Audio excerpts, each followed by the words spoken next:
Moving on to our later portions, I have yet to talk about the NBA, and the NBA season has started, and we already have some interesting, interesting stories. I mean, I guess the major story today is probably the James Harden trade. But I don't think I talked about the Damian Lillard trade. I mean, crazy stuff has been happening in the NBA. So with Damian Lillard, multiple time All-Star, he's been an MVP candidate in the past. He has not won MVP, but he's one of the best point guards that we have in the NBA. So he was with the Portland Trailblazers for multiple years, a very bad team. They went to the playoffs multiple times, but they just never got to a Western Conference Finals or an NBA Finals, never really competed for a championship. And during the offseason, Damian Lillard, during the time of the draft, was saying how upset he was and how he felt like the team wasn't building a championship squad around him. Because at this point in his career, he's made it very clear that he wants to win a title. He wants to win a championship. He wants to compete. And it became very clear after the draft when they drafted another shooting guard in Scoot Henderson. After that draft pick, I feel as though Damian Lillard kind of looked at it and said, yeah, they want to continue to build for the future. They want to get this draft pick. They don't want to try and swap that for, say, a big all-star player. Like that second overall draft pick is what they had. I believe it was the second overall. But they then used that to draft a young college age player as opposed to trading that to get a certified veteran or all-star level player. And I think Damian Lillard saw that and realized, I got to get out of here. So he requests a trade. And he says, the only team I'm going to go to is Miami. And everybody's like, oh, all right. Miami made the NBA Finals last year. They're posed to maybe make it again, although the Celtics have looked mighty good this year. But Damian Lillard said, I want to go to the Miami Heat. Miami Heat are like, okay, let's make it happen. Portland Trailblazers come out and say, we are not going to trade you to the Miami Heat under any circumstance. You're not going there. And so then what does Damian Lillard do? Is there any other team that we can think of that is willing to give up valuable assets to try and get Damian Lillard? In my mind, I was like, the Celtics? No, they probably don't have the space. Uh, Not very many other teams that I could imagine one have the cap space, have the salary space available. Other teams I just thought won't be able to give up the assets that Portland's going to want. They're going to want multiple first round picks. They're going to want a star player, a young star player that they can use to continue to build with. But I was wrong. The Milwaukee Bucks, uh, championship team a few years ago, now have Giannis Antetokounmpo, probably one or two best player in the entire NBA. He's certainly in the top three. It's probably him, Luka Doncic, and Nikola Jokic as the three best players in the NBA, which is crazy because those are all foreign players, which is interesting to think about. Um, but the Bucks made the trade. They made a move. They moved one of their best defenders in Drew Holiday. He was moved to the Portland Trailblazers and a bunch of draft picks as well. And then the Trailblazers turned around, traded him to the Boston Celtics. So now the Celtics have Drew Holiday as a result of this Damian Lillard move. Now Damian Lillard's on the Milwaukee Bucks. He's performing very well, and it appears that the Bucks are, if not going to the finals, certainly going to the Eastern Conference Finals. I mean, you would have to expect them to be a phenomenal team because so far through this season, they've looked pretty good. I mean, when you add a player like Damian Lillard, a point guard who can shoot from pretty much anywhere on the floor, averaged a career high in terms of points per game last year. I mean, he's He's pretty much still in his prime. He's getting on the tail end of things. He's getting into his mid to late 30s, but he still has maybe 3-4 years of just absolute pure dominance where he can still help the Bucks win a championship. And I think this is one of the biggest off-season storylines. Another big off-season storyline is James Harden. So James Harden, for the longest time, has been a guy who you, or at least I, wonder exactly what his career is going to look like. We saw him in Houston, multiple MVP worthy seasons, insane stretches where he's scoring 40, then 50, then 35, then 40, then 50, then 60, like having these crazy games. Then they add Chris Paul to the team and they make a Western Conference Finals run. And then they end up losing to that amazing Warriors team, but they were close. They were very, very good. So James Harden, a couple years ago, was regarded as probably one of the greatest scorers in the game, if not of all time. And now we look at it. He's on Brooklyn. He then gets traded to Philadelphia. Has a strong playoff performance for them last year. I mean, he won them a couple of close games. He had clutch baskets. And I thought he was overall a good addition to the team. Particularly with the 76ers, he didn't have to be the number one scorer like he was on the Houston Rockets. He didn't have to be even the primary ball handler because they have multiple people. They have Tyrese Maxey, a young guy on their squad who can be their de facto point guard.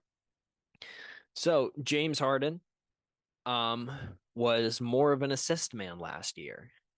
And in the offseason, he started to voice some frustrations about the front office and about the general manager of the team, Daryl Morey, saying he will never play for Daryl Morey again. He will not be a part of the organization. He was very upset with how the organization was run and how they handled their business. So now, after multiple times in the preseason and training camp when he was kind of following the rules to a T almost, where he would basically on certain days he wouldn't come to practice, but then on days where they would like travel to a game or something, he would then show up. He was pulling a lot of tricks so that he wouldn't get in trouble via the league, get fined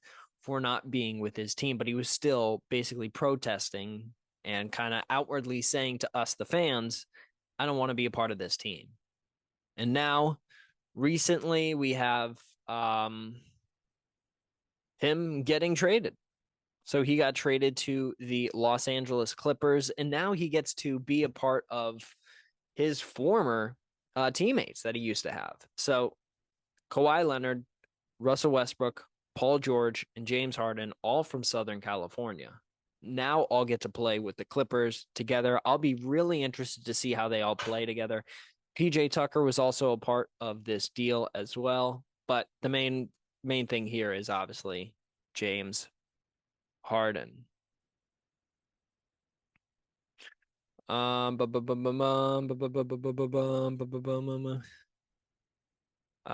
and Harden reunited again. The two players played with the Oklahoma City Thunder, made an NBA Finals, if you remember, with Kevin Durant as well.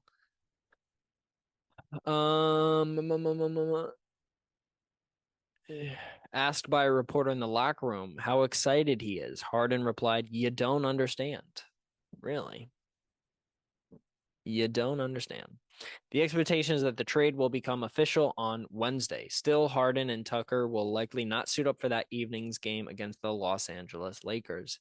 Following Wednesday's contest, the Clippers will have 4 days off before they open a 3-game road swing against the New York Knicks on Monday. The Clips can use those 4 days as an abbreviated training camp for Harden and Tucker. So expect them to play very, very soon. But James Harden is one of those players where all time great. However, He's on what, his Oklahoma City Thunder, left via free agency, I believe. I don't think he was traded to the Houston Rockets. He could have been traded. Um, if I'm wrong about that, let me know in the comments. Then from the Houston Rockets goes to the Brooklyn Nets. Then from Brooklyn goes to the 76ers. Then from the 76ers now goes to the Clippers. So that's 5 teams for somebody who is undoubtedly going to make the Hall of Fame. And you think of even other players who he's played with. Russell Westbrook, Oklahoma City Thunder. Then I think he might have played with the Washington Wizards. I got to look that one up. I got to look where Russell Westbrook's played. But in the meantime, Kevin Durant. Kevin Durant multiple times has, let me look it up here. Good thing I have this pulled up. Russell Westbrook. Let's see which team Russell Westbrook has played on, because I think he played for the Washington Wizards. Yeah, you can see right here. Oklahoma City Thunder from 2009 to 2019, Houston Rockets in 2020, Washington Wizards in 2021, so I was right.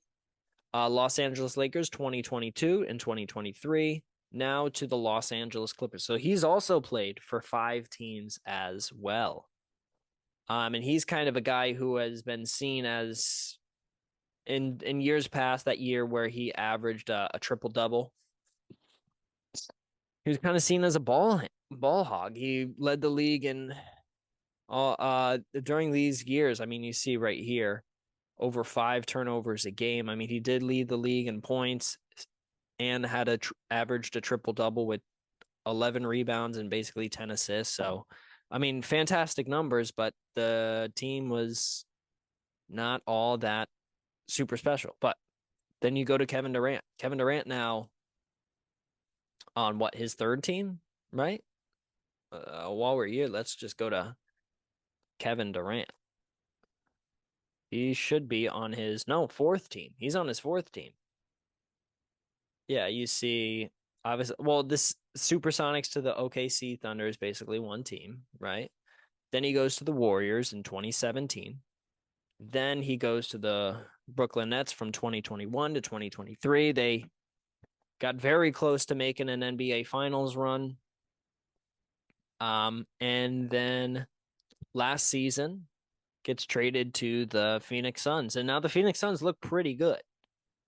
But they did unfortunately play against a player who I will talk about coming up soon that has really surprised me. Really surprised me. But let's go back here and check out the exact state of the league. Let's go into standings. You can kind of see how, to kind of wrap this up about particularly James Harden. It is a weird time in the sports world where athletes appear to have so much power, where they're able to basically move from team to team to team.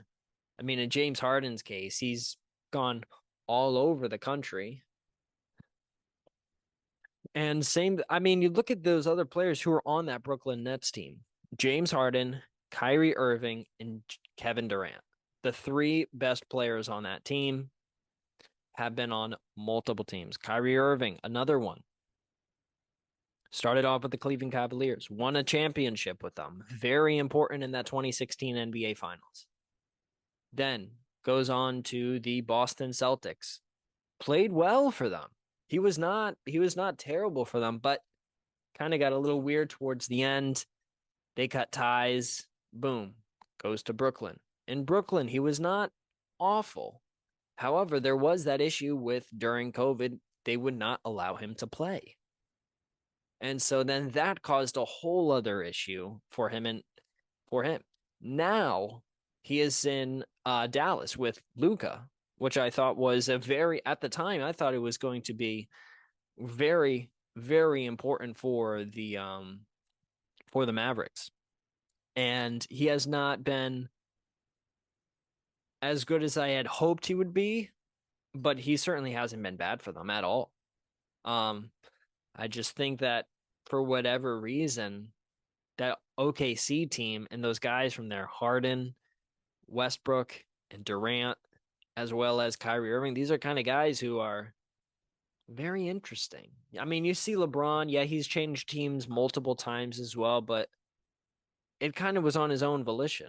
It was kind of his choice to change teams. You can think of other guys like even going a couple years back, like a Dwayne Wade, who had been on multiple teams, but unlike James Harden or Kevin Durant, it's not that he didn't feel like he was being appreciated enough. And now I'm not with him on a day to day basis, so I can't make an argument as to whether or not it's justified, right?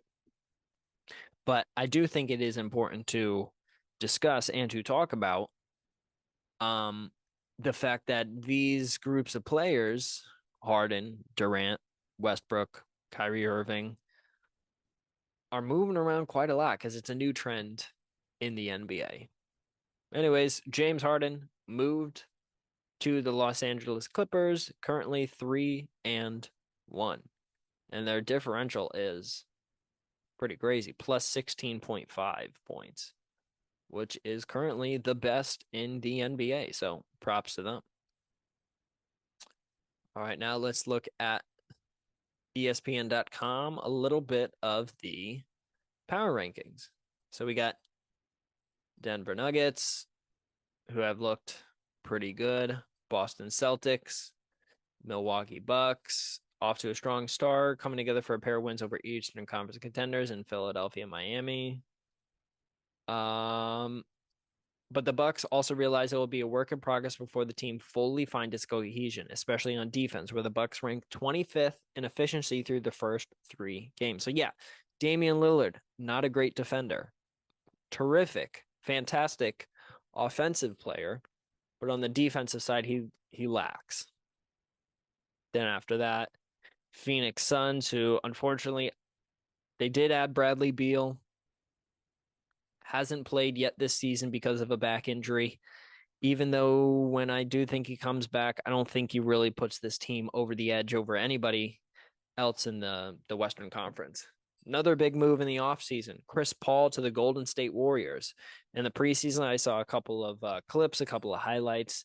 Him and Steph Curry look very, very good together. So should be something to keep your eye on.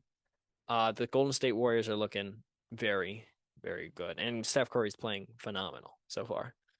Then you have the 76ers right after them, the Dallas Mavericks, Luka Doncic, possibly the best player in the NBA. LA Clippers after that. Now, will they potentially go up? We'll see. We'll see. They have, if you look at their lineup, Russell Westbrook, James Harden, Kawhi Leonard, maybe you have Paul George at power forward, and then doesn't matter whoever is the center, right? Amazing offensive firepower. And then defensively, Russell Westbrook can play defense. Kawhi Leonard, Paul George can all play defense. James Harden, when he needs to, can play defense. He's a very good, I wouldn't say he's a good on-ball defender, but he's able to get steals, and he's very capable defensively if he tries. Then you have the Sacramento Kings. De'Aaron Fox has dealt with some injuries, so we'll see that going forward. Oklahoma City Thunder looking very good. They have a lot of young guys. Chet Holmgren, who I remember watching his highlights when he was back in high school, looking phenomenal there. So they are looking to be a good team. I think Shai Gilgeous-Alexander was like the preseason favorite to win MVP by the majority of people. So they're a pretty good squad. Coming up next, we got the Lakers. LeBron James has not looked to be super good. He's not even I mean, yeah, for all things in context and how old he is and all that stuff, very impressive that he's doing this at his age, but in terms of a player, I don't think he can be their number one guy. As the oldest active player in the NBA, you can't expect him to be their number one guy. Coming up after that, we have the Cleveland Cavaliers, who have a great young core. They signed some guys in the offseason, Max Strus from the Miami Heat, a good 3-point shooter. They got a squad down there. Darius Garland is very, very good, but he, as it says here, missed the 2 of the first 3 games with a strained left hamstring. So you want to see him come back. Donovan Mitchell has been phenomenal for them as well.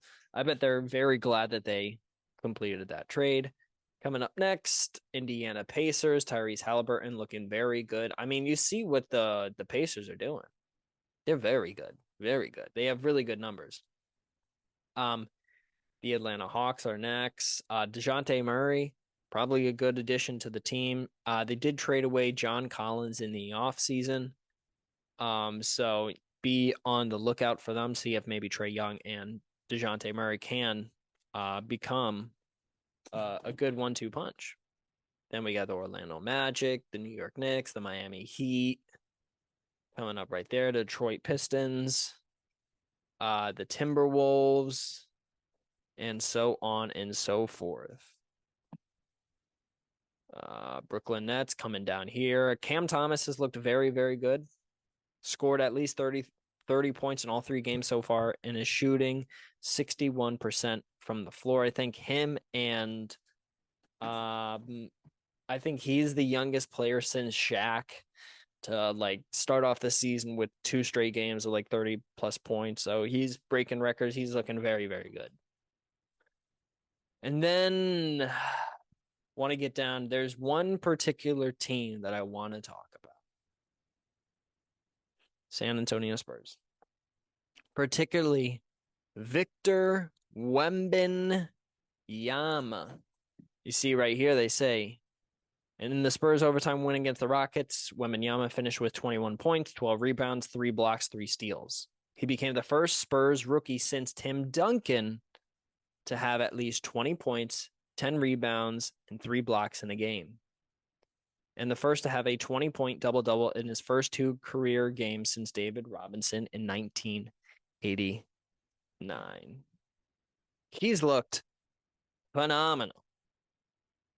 And many people, rightly so, thought that this is kind of what we had expected. I mean, he's averaging 16, basically 8 rebounds a game, basically 2 assists a game, shooting almost 50%. He has been just about everything as advertised. He is a phenomenal shot blocker, averaging almost 2.5 blocks a game, almost 2 steals a game, 1.5 steals a game. Definitely want to get those turnovers down. That's not a good turnover to assist ratio, almost 5 turnovers a game, but he's played 4 games, so we'll give him an opportunity to kind of get there. And you want to see that 3-point percentage kind of go up a little bit more as well. But you see in his second and third game, 0% from the field. Not from the field, from the 3-point line. So certainly not. I don't think he's their number one option, but he is certainly looking very, very good. And my thing with Victor Wembanyama, who is 19 years old, he was born in 2004. I'm 6 years older than him, which is very weird to think about. But the thing about Victor Wembanyama that I am very concerned about is not his ability to play. I think he could be one of the best centers in the league in maybe 2 to 3 years. He could be better than Nikola Jokic. He could be better than Joel Embiid. 1, because they will get older, but 2, because he has a set of offensive skills that we have not seen for somebody his size. Yes, there's Kevin Durant, but Kevin Durant's not 7'4", right? Kevin Durant's arms and legs are not as long as him. At 7'4", he is able to take the ball off a rebound and bring it all the way down the court, create his own shot, cross somebody over, step back, hit a jumper on him. Like, he has the ability to do that. And if he's able to do that consistently, that changes the game. Now, my concern with Victor Wembanyama is not his ability to catch up to the American game, to learn how to play. I think he'll do fine with that. My worry is injuries. 7'4", 19 years old. He's already playing in the NBA. A 7'4" frame, and he's been playing basketball, I assume, since he was 8 years old, 9 years old, 10 years old. He's already probably played over a decade of basketball. AAU, all things considered, he played professionally over in France. So he's played a lot of basketball already in his young career. Now, I do not know his injury history. I assume he is probably a very healthy player currently. But as we go forward, an 82-game season, maybe the Spurs help him out by saying that, hey, halfway through the season, it doesn't look like we're going to make the playoffs. Let's kind of go off on Victor Wembanyama, try and give him more rest. I hope for Victor Wembanyama's sake, they do that. If they see that halfway through the season, they are losing a lot. But I hope that he is able to stay healthy. And when you are 7'4", 210 pounds at 19 years old, probably over a decade of wear and tear on that body already, is he going to, in 5, 10, 15 years, still be the same player? Skill-wise, not worried. Health-wise, very concerned, very concerned. So Victor Wembanyama has led up to the hype. I'm just worried about his health moving forward, particularly with playing. So that's the NBA. Let's go into seasons. Let's do a little summary. You can kind of see points per game leader right now. Currently, Luka Doncic averaging 39 points a game. Rebounds leader, Domantas Sabonis averaging 15 a game. Assist per game leader, Tyrese Halliburton. The Pacers have been looking pretty darn good. They're the leading, still the leading scoring team. I guess the Kings are ahead of them, but the Kings differential points allowed is they're only scoring +4, whereas the Pacers are scoring almost +10. So the Pacers are looking really, really, really good. I bet they're super happy that they made that Tyrese Halliburton trade. But yeah, you can kind of see right here, general in terms of points scored, the Kings are number 1. Blocks, the 76ers, steals, the Clippers, followed by the Atlanta Hawks, which is interesting. The Indiana Pacers, first in assists, rebounds. It's basically tied between the Warriors, the Celtics, and the Pistons. And then let's go to field goal percentage. Shooting almost 54% is the Denver Nuggets. This is all through 3 and 4 games, so keep that in mind. But they're shooting close to 54%. Also almost, I guess 38% from 3 as well, which is not tops in the league, but their field goal percentage overall is very, very good. There's only 4 teams shooting over 500. That's the Nets, the Nuggets, Clippers, and 76ers. So very, very interesting. Yeah, so I think going forward, one of the predictions I will have for this early section of the season, I think we will see the Milwaukee Bucks being interesting because they are 2-1 right now. They just beat the Miami Heat. The thing for them is going to be defensive. Are they going to be a solid defensive team? Because they are currently getting outscored through 3 games, scoring about 117 points a game and giving up about 119 points a game. Now, is this all 100% on Damian Lillard? Of course not. It's not. But he is certainly a big factor, right? But We'll see. We'll see. They got some guys. They still have Chris Middleton. I'm fascinated how they didn't give him up in the trade. Maybe it could have been something with uh the financial aspect of it.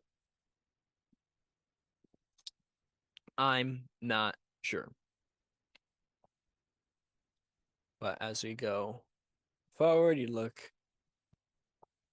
at their stats right here. I mean, sixth in the league in field goal percentage, 15th in 3-point percentage.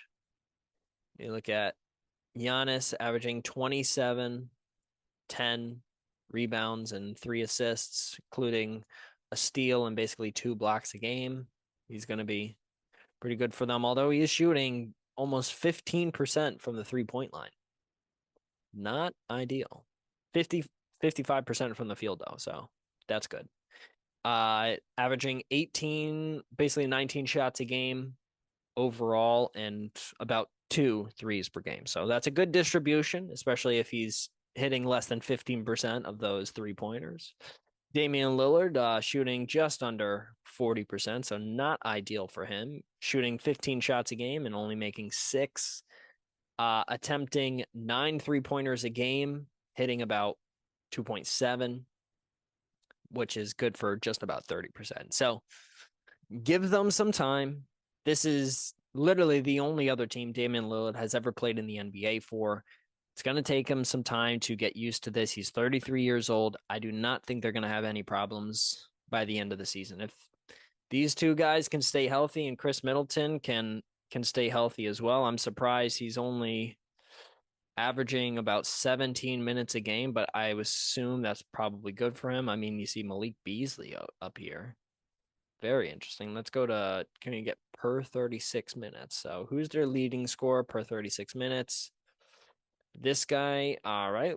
He's not started a single game. So Giannis, Damian Lillard, Bobby Portis, Cameron Payne, Brooke Lopez, Chris Middleton down here at 8th, averaging about 12 points per 36 minutes. So interesting to see what he will do. We'll keep an eye on him till the end of the season. But yeah, that's kind of a basic overview of the basketball world. As it stands right now, my pick for Eastern Conference, who will represent them right now, looks like it's going to be probably the Celtics. In the Eastern Conference, I think we'll represent them in the NBA Finals. I think this will be the year that the Celtics are able to, especially Jason Tatum, really step up. I think Jason Tatum this season can really cement himself as a all NBA guy, like the first or second best small forward in the NBA. With the decline of LeBron James, you can see a rise for players such as Jason Tatum to really take that role and cement himself as the best small forward in the NBA. But he's got to do that, not me. But I think in the Western Conference, you're going to be looking at a team like the Nuggets potentially. Potentially, I don't think that they're good enough to repeat again. They had a very special run last season. However, I look at the other teams that they have over there, and it's like, I don't know. I don't know. Is the Warriors, the Clippers, the Suns? No, I don't see them. The Mavericks, maybe. Do I think the Mavericks can make an NBA Finals? Probably not.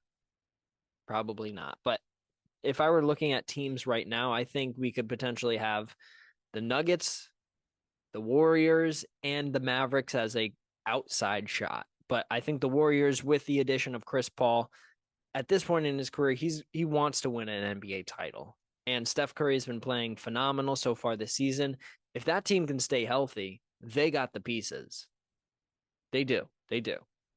And that would be crazy to see another championship by Steph Curry cementing himself. He would be, I mean, the argument if Steph Curry gets another NBA title is he the second best point guard of all time? Like, is there no argument between him and Isaiah Thomas, him and Oscar Robertson, him and, I mean, you name anyone, John Stockton, even, who I think you can make an argument as the second best, but many people would probably say Isaiah Thomas is the second best point guard who has ever laid hands on a basketball, right? But that is simply just the NBA. Now, let's move on to the NFL. Lots of stuff going on in the NFL. Had some good picks last week. Some good picks. Let's go over them right now. Let's go over them right now. As we take a look back last week, I had a okay week last week.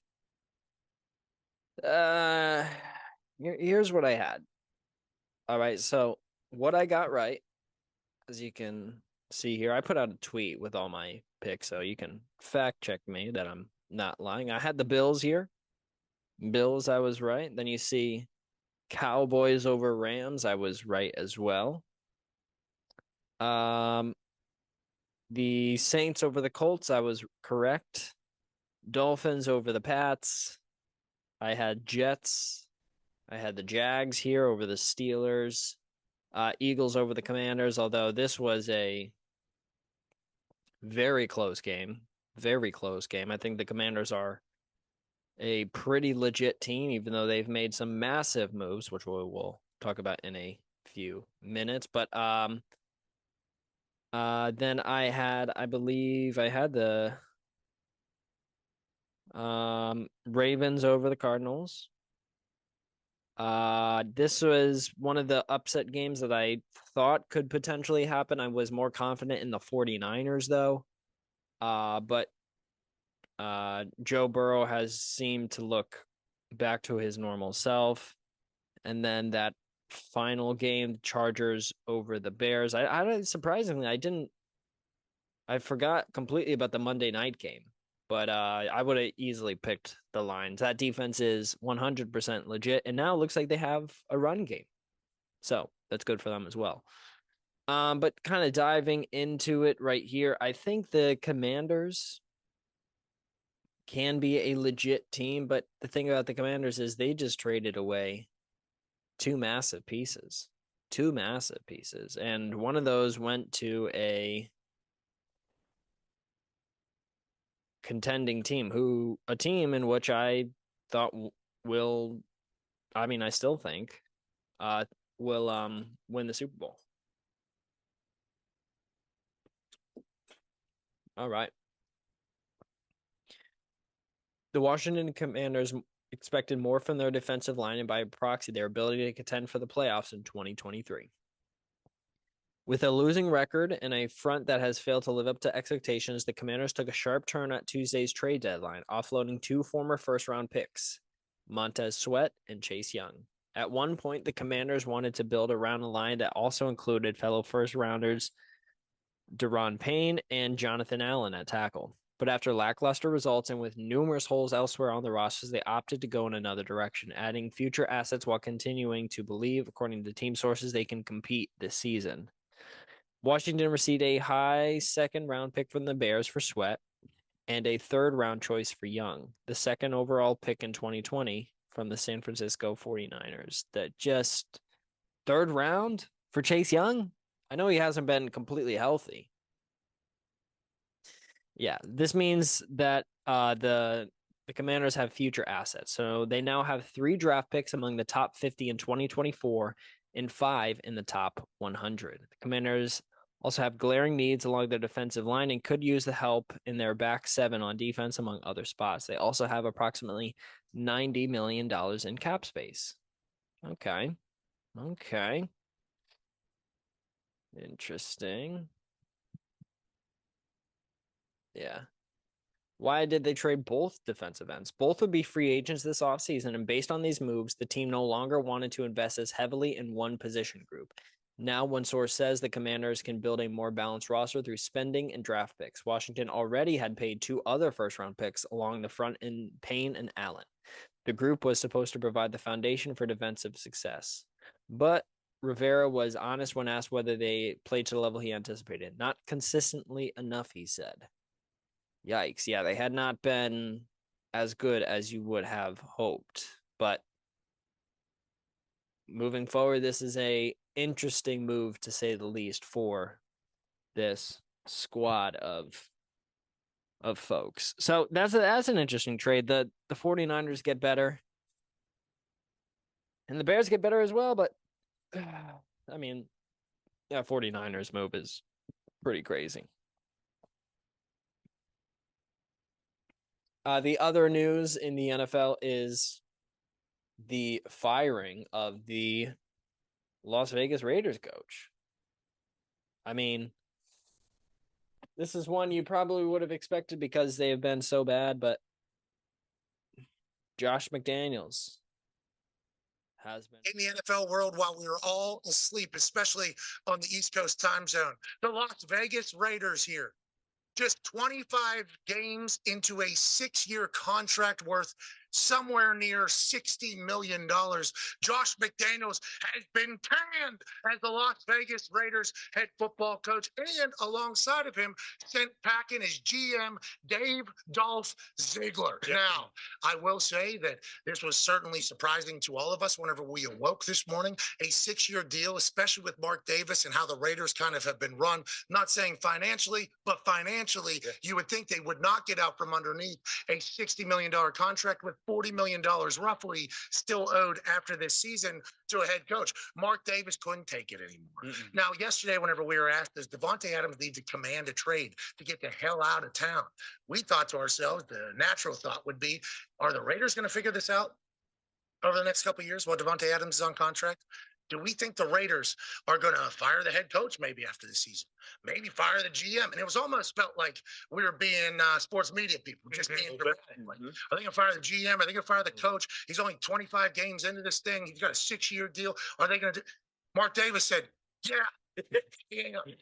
Sick of it. This means that, to me, Mark Davis talked to probably Max Crosby, probably talked to Davante Adams. He said, hey, listen, I'm on your guys' side. I'm not on the coach's side. We're going to rebuild around you. We're not rebuilding in their vision. Interesting. I mean, you can. It was a weird hire in the offseason. I mean, he had previously been with the Broncos and they got caught cheating. And then he got fired. So I don't know why he was given a second shot. He was the offensive coordinator for the New England Patriots, and the Patriots look pretty bad without him. Mac Jones looked pretty bad without him. I mean, they weren't the 07-08 Patriots. There wasn't Tom Brady and Randy Moss when they had Josh McDaniels there with Mac Jones, but they were much better than they were currently. However, he left, went to the Raiders, like Pat McAfee said, 6-year deal. Now he is currently unemployed, still getting paid though. So good for him. I mean, interesting move by them. I wonder what this does for their upcoming game. And so let's just jump right into the following week, or this upcoming week's schedule. Let's see what we got. Let's go to scores for this upcoming week. All right, I got picks for each and every single game. These are my picks for week 9 of the NFL. Starting off on Thursday, November 2nd, Titans on the road facing the Pittsburgh Steelers, currently 4-3. Very surprised by Will Levis's performance. He will play in this game against, obviously, 4 touchdowns in last week's game. Unexpected. So he's going to play in this game. However, this Steelers defense is very much elite. They are a phenomenal team, and I think they are better than the Falcons defense by a long shot. This is a legit defense. This has helped them win multiple games. TJ Watt, Alex Highsmith are phenomenal players. have some injuries on the back end. Minka Fitzpatrick, you worry about him. Offensively, still very worried about this team, but I think they have enough with their defense. If their defense can get a turnover or two, potentially a defensive touchdown, I think they're in a real good shot to win this game. And so I'm going to take the Steelers here over the Titans. Coming up next, Dolphins against the Chiefs at 9:30 across the pond. I think through this point of the season, the better NFL team to me, and this is encompassing everything, offense, defense, special teams, is the Miami Dolphins. The Chiefs, I feel as though they should have made a deal. The Chiefs, I'm talking about, they should have made a deal at the deadline to try and get another top of the line wide receiver for Patrick Mahomes, because it's become apparent that he needs wide receiver help. Obviously, the past week he was dealing with an illness. Maybe he's feeling a little bit better. Not too sure. But this game, I see the Dolphins winning. I think defensively, they've played just good enough. Jalen Ramsey's back, so he's going to be in the action, potentially getting an interception off of Patrick Mahomes. He will be motivated to do so. And this is also going to be across the pond as well. And I think the Dolphins will take this. Now, Kansas City's favored by 1.5 points, but because of the recent performances, I'm going to take the Dolphins. I don't think Tua is a better quarterback than Patrick Mahomes. I don't think he's even remotely close, but I just think that the team that the Dolphins have and that the way they've been playing this season, I think they're a better team than the Chiefs at this moment. Coming up next on Sunday, Vikings, Falcons. Devastating injury for the Vikings, losing Kirk Cousins for, if we're going the Aaron Rodgers route with Achilles injuries, maybe not done for the season. Probably will be, though. But if he's got that same Aaron Rodgers look, because, I mean, if you've seen videos of Aaron Rodgers, he's now a couple weeks after tearing his ACL. He's now walking. He's now throwing the football. I mean, just insane stuff when you think about a couple weeks ago when he tore his Achilles. So I'm going to take the Falcons here. Defensively, they've played very, very well so far this season. Desmond Ridder has not looked amazing. Yeah. And then now you see that the new starting quarterback is going to be Taylor Heinicke. Taylor Heinicke is going to be the starter in this game. However, this defense is 14th in terms of points against. They're 10th in the NFL in rushing yards. They are a phenomenal rushing team. And I look forward to seeing them get this win. I mean, the Titans game last week was interesting. You watch their defense get kind of burned. But moving forward, they got to get their quarterback healthy again. I think he suffered a concussion in the game, but in this game, I will take the Atlanta Falcons. I do think overall they are a good team. They run the ball and they play defense. And the Vikings, unfortunately, they got to figure out their quarterback situation. So, and outside of quarterback, they can't run the football and they can't really play defense. So, give me the Falcons. Up next, Cardinals, Browns. Currently, gonna keep your eye on the questionable Deshaun Watson. Also, Zadarius Smith as well. Greg Newsome, the second cornerback, questionable as well. But the big one here is Deshaun Watson.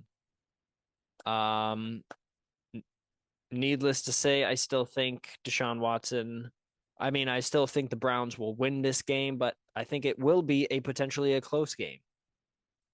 Kyler Murray should be coming back relatively soon, but yeah, I mean, you look at defensively for the Cardinals. I mean, they're just getting eviscerated, allowing almost 250 yards passing a game compared to 182 yards a game for the Browns. I mean, the Browns defense and their pass rush has been second to none this year. I don't see the Cardinals getting over 17 points. I don't think they score over 2 touchdowns in this game. Be surprised if they score 2. All right, coming up next, we got Rams Packers. Packers have been booty butt cheeks. They are at home. The Rams are looking interesting. They've kind of cooled off. They've had some good games in recent weeks.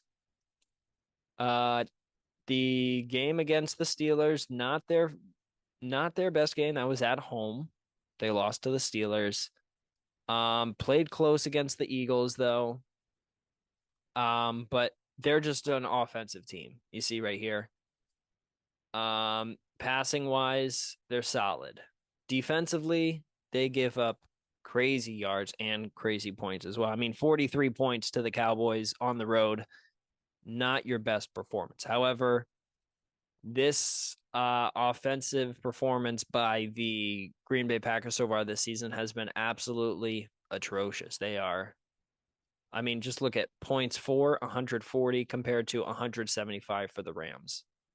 And I mean, points allowed, not ideal for the Rams, 184 compared to 156, but I'd rather have this ratio from the Rams rather than this ratio from the Packers. I mean, they just can't move the ball down the field. They don't know who their number one running back is. Is it Aaron Jones? Is it AJ Dillon? They don't know.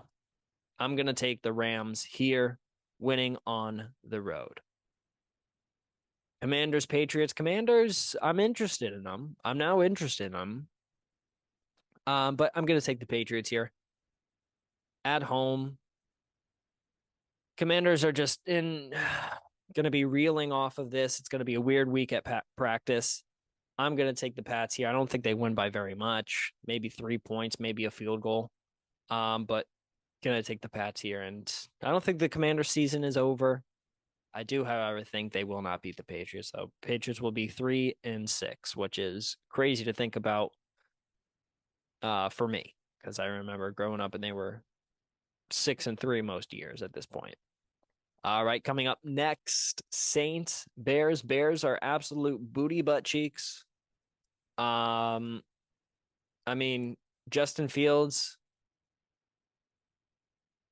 probably not going to play. Yeah, he's questionable. I don't know if he's going to play. But yeah, this is going to be a pretty rough game to watch. So give me the Saints right there. I think they take this dub. All right. Ravens, Seahawks. Now, I'm going to pick the Ravens here, but this is a game where I could potentially see an upset. The Seahawks offense is a legitimate offense, one of the better offenses in the league in terms of passing and rushing. You can kind of see their numbers right here. Geno Smith, 1,600 yards, 9 touchdowns, 6 interceptions, 516 yards, 6 touchdowns for their running back, Kenneth Walker. They got some guys, and they are relatively healthy. You look at the Ravens now starting to get a little bit healthier on that defensive side. They've been struggling all year to remain healthy on the defensive side of the football, and I think that that's what's going to be the difference in this game. So I'm going to take the Ravens here, but I would not be surprised to see the Seattle Seahawks put up possibly 30 points just because they're that explosive of an offense. They like to throw the ball down the field. All right, let's continue on. Bucks, Texans. At home, I've been very surprised by what the Texans have been able to do. CJ Stroud looks like a legitimate quarterback. He looks like to be possibly one of the best. I think Bryce Young has performed very well as a rookie. Will Levis, he's played one game, so let's wait and see how he does against the Steelers. I think in terms of quarterback, Bryce Young and CJ Stroud are probably neck and neck for best performance as rookies. I know the Panthers are 1-6, but if you've watched Bryce Young play, he's had some really close games. The Saints game comes to mind.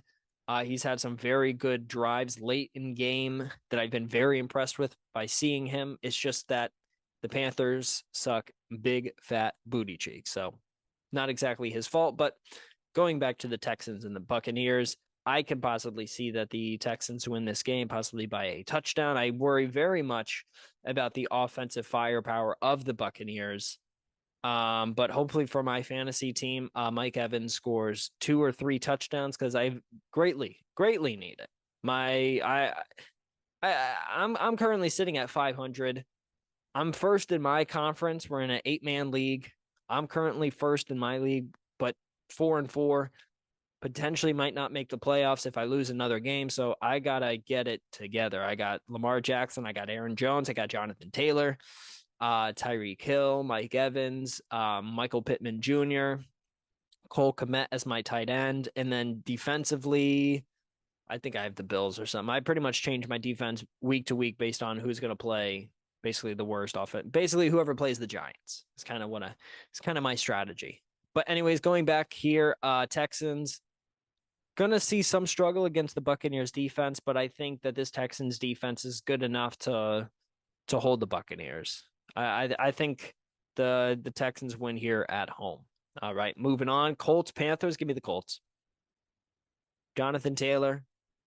Please, Jonathan. Please, Jonathan. Just give me something. Give me something. Adam Thielen, although sneakily been very good. I see him right here. 57 receptions, 581 yards, 4 touchdowns. You look at the game right after. Devontae Adams, 47 receptions, 539 yards, 3 touchdowns. Adam Thielen having a very quietly good season. So give me the Colts here, but I don't think this is a complete and utter blow. I think the Panthers make it close. As we saw last week against the Texans, the Panthers have life in them. Coming up next, we have the Giants versus the Raiders. I'm going to take the Giants here. Raiders, I think they're just in too much turmoil right now. Yes, it's at home for the Raiders, but I think with all things being said, let's take a look at this game right here. I think this is a 13-17 type of game, like a very, very close scoring game. Potentially, let's see. If we get a Daniel Jones starting in this game, I'm gonna take him. Darren Waller, obviously questionable. Tyrod Taylor, questionable. You saw them go to their 3rd string quarterback. Let's go to the full injury report. Let's go here. All right, let's go to Giants. New York Giants. Let's see what we got. Shane Lemieux, Wyatt Davis, J.C. Hassenauer, Tyrod Taylor, questionable, didn't practice Wednesday. Darren Waller will not be on the practice field on Wednesday, so that is today. Any update on... All right, so I assume that Daniel Jones will be playing. And if Daniel Jones is to play, I'm going to take the Giants in this one. I just do not trust the offensive firepower of the Raiders. At this point in the season, I just think they're kind of all over the place. And Saquon's healthy again, so give me the Giants here in a close game, a low-scoring game. All right. Cowboys, Eagles. Although I've been surprised by the Cowboys' defensive performance, I think that just the Eagles are just on a different level. A.J. Brown's looking like a legitimate wide receiver 1. He's potentially up in there for offensive player of the year at wide receiver. He's been phenomenal. Give me the Eagles here. Offense and defensively, one of the top 5 teams in both categories. I mean, they're pretty much able to do whatever they want with the football. And then we got the Bills playing against the Bengals in Cincinnati, Ohio. I am going to take the Bills here. Although Josh Allen has been very, very prone to interceptions, you can see 17 touchdowns, 8 interceptions. A lot of interceptions, a lot of just silly mistakes made by him, but he is questionable as of today, November 1st. So keep your eye on that. If he is good to go, fully healthy, I'm gonna take the Bills here. He should be good to go. And then I not to say that I don't think the Bengals are good. I think moving forward, the Bengals could make a real run for the playoffs. I think Joe Burrow, he's finally healthy. He's finally good. They have a good running back in Joe Mixon. They have a great wide receiving core started off by Jamar Chase. They'll be fine. Their defense is good enough. Their secondary's solid. Their defensive line is phenomenal. I mean, their pass rush is next level. They're a very good team. Moving forward, gonna be a favorite in a lot of games, But unfortunately, this Sunday I'm gonna take the Bills on Sunday night. All right, Monday night, Jets versus Chargers. Going to take the Jets here. I know. I just haven't seen a lot. I haven't seen enough from the Chargers to make me think that they are indeed a top of the line team. I mean, you look at kind of the numbers here, the discrepancy between the numbers, and you're like, oof. But the Jets, look at these wins. Win over the Denver Broncos, beat them by 10. This Denver Broncos team just went and put on a defensive performance of the millennia against the Kansas City Chiefs. 31-21 a couple of weeks ago on the road in Denver for the Jets. And then they beat the Philadelphia Eagles by 6 points, almost a touchdown. And then in overtime against the Giants, they kind of really had a bad game, but they still were able to win the game. So kudos to them. Meanwhile, with the Chargers, I mean, this game against the Bears, it was close early, but towards the end of the game, the Chargers really started to pull away. And for that reason, I think that this team is very, very questionable. They just seem very hot and cold. I worry that offensively, they're not able to push the ball down the field. I don't know what it is about them. Mostly you can kind of see it's their pass defense. I mean, giving up almost 350 passing yards a game is just crazy. Crazy. I mean, you see, look, like 24 points. I mean, they gave up 17 to the Raiders. Okay. Not bad. Gave up 31 to the Chiefs. Okay. Gave up 13, but the amount of yards and the ability for other teams to move the ball down the field has been very easy for opponents playing against the Chargers. And I think Zach Wilson has played okay. He's been average, if not below average, but I think in this game he will have enough to pull off the upset and win on Monday Night Football.